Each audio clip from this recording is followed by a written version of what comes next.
A few weeks ago, sa isa pong meeting ng Committee on Health, dito sa House of Representatives, sinabi mismo ni Secretary Herbosa na isa sa mga palpak na programa ng DOH ang Health Facilities Enhancement Program or HFEP. Ang una kong tanong po ay, gaano ba kahalaga ang HFEP para sa ating mga mahihirap na pamilyang Pilipino?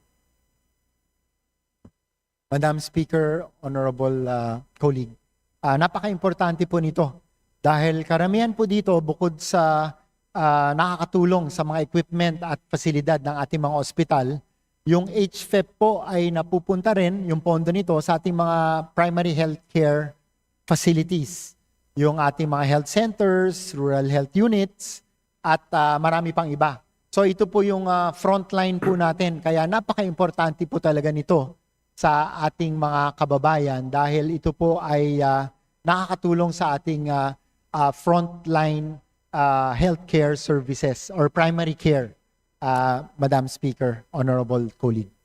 Ibig sabihin, Mr. Sponsor, kung hindi maayos ang pagtakbo ng HFEP, ang nadedehado ang mga mahihirap na pamilyang Pilipino. Hindi po ba yun? Tama? Tama po yan, Madam Speaker, Honorable colleague. Dehado na po sila sa pagkain, dehado po sila sa trabaho, pati sa health, kung palpak ang HFEP, ay dehado din. Tama po yan, Madam Speaker. How much in billions of pesos has the DOH given to LGUs in the last 10 years under the HFEP, if I may?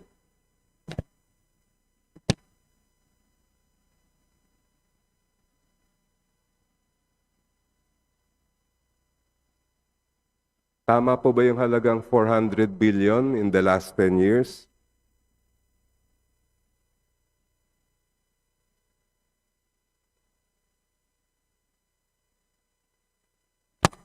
Ko-compute lang po, Madam Speaker, Honorable Jokno. May I request, Madam Speaker, my time be stopped in the meantime?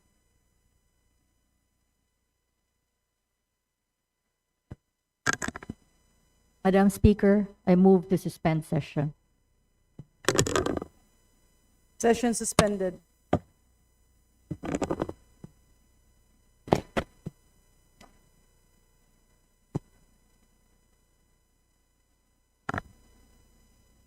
Madam Speaker, I move to resume session. Session resumed.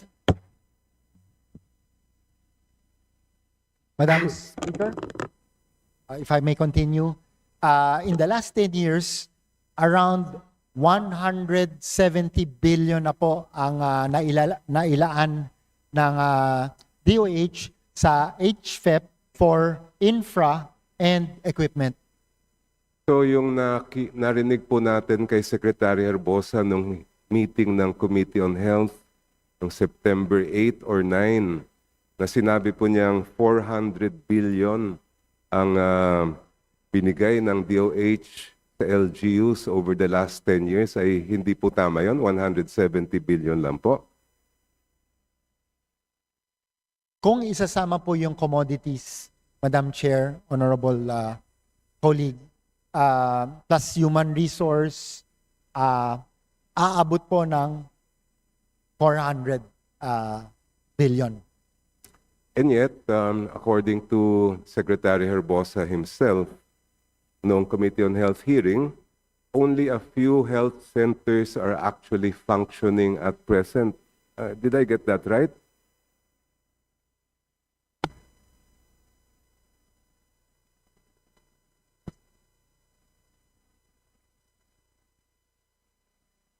For sa health centers po, just to give an actual number, 200 out of 600 lang ang nagpa-function.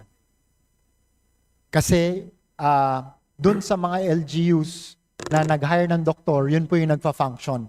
Pero yung mga walang personnel na inilaan yung ating mga local government units, yun po yung hindi nagpa-function. Yun po ba ang dahilan kung bakit itinuring na ni Secretary Arbosa na yung HFEP ang quote-unquote flood control version ng DOH? Madam Chair, Honorable colleague,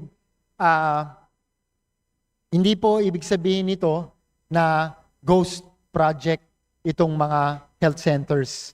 Nandun po sila, kaya lang dahil kakulangan po ng mga taong o healthcare professionals na magpapatakbo nito, so they are not functioning. But they are there waiting to be activated, and hopefully ay malagyan po sila ng mga personnel para makapagbigay sila ng serbisyo sa ating mga kababayan. Well, my question, Honorable Sponsor, was if that the reason why the Secretary of Health described the HFEP as the flood control of the DOH is because only a few, according to him, of the health centers are actually functioning. I just want a clear answer to that, Your Honor.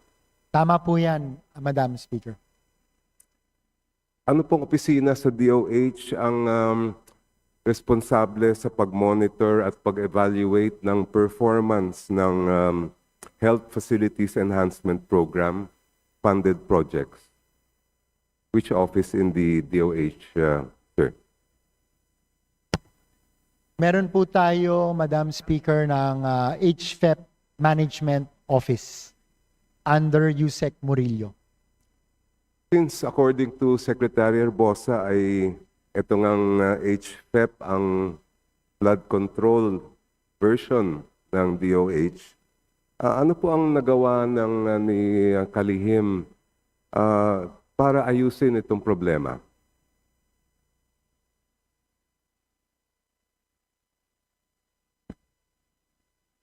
Sa ngayon po, ang ginawa ni Secretary Herbosa at ng DOH, habang hindi pa nagbibigay ng serbisyo yung ibang health center, ay nagbukas po ang DOH ng mga tinatawag nating bukas centers, 55 across the country, para kahit papano ay makapagbigay po ng serbisyo sa ating mga kababayan, especially in the primary care service. Si Sec Dizon ng DPWH ay may mga sinibak, meron din siya mga kinasuhan, nireklamo. May sinibak po ba ang Food Secretary dito sa issues ng flood control version ng DOH na HFEP?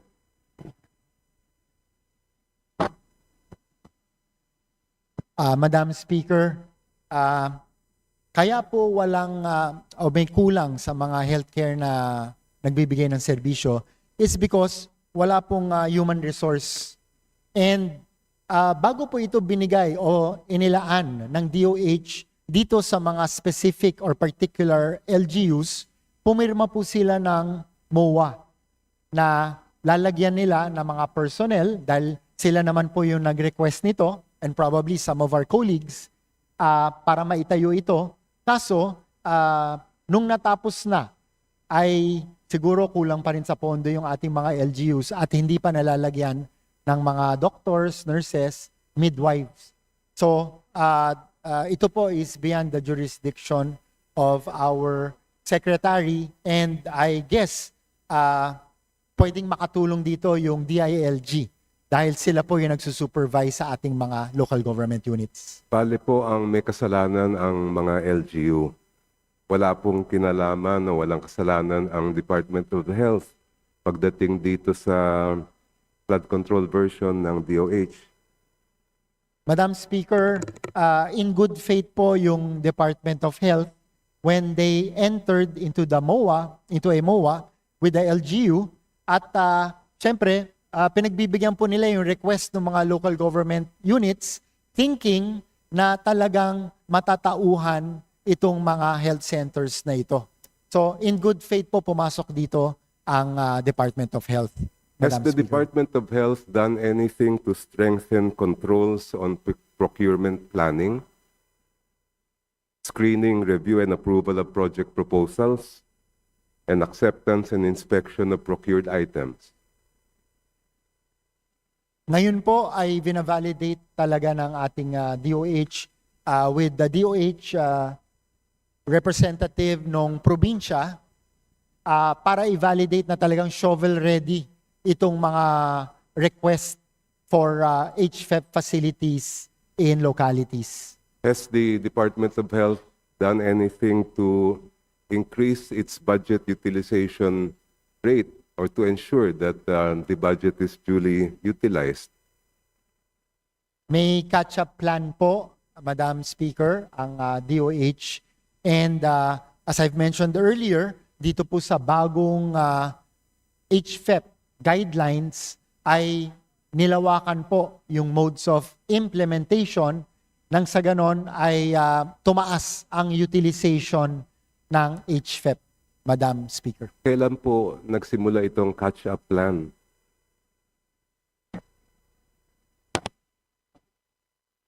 Itong second half of this year, sinimulan po yung catch-up plan nang sa ganon ma-accelerate po yung implementation ng HFEP, Madam Speaker. How about enhancement of program result indicators, target setting, and impact evaluation reporting? Has the department done anything to strengthen these controls? Madam Speaker, minomonitor po ng DOH ito, kaya nung nalaman nila na talagang malaki yung delay pagdating sa HFEP, ay talagang nag-devise po sila ng catch-up plan para bumilis.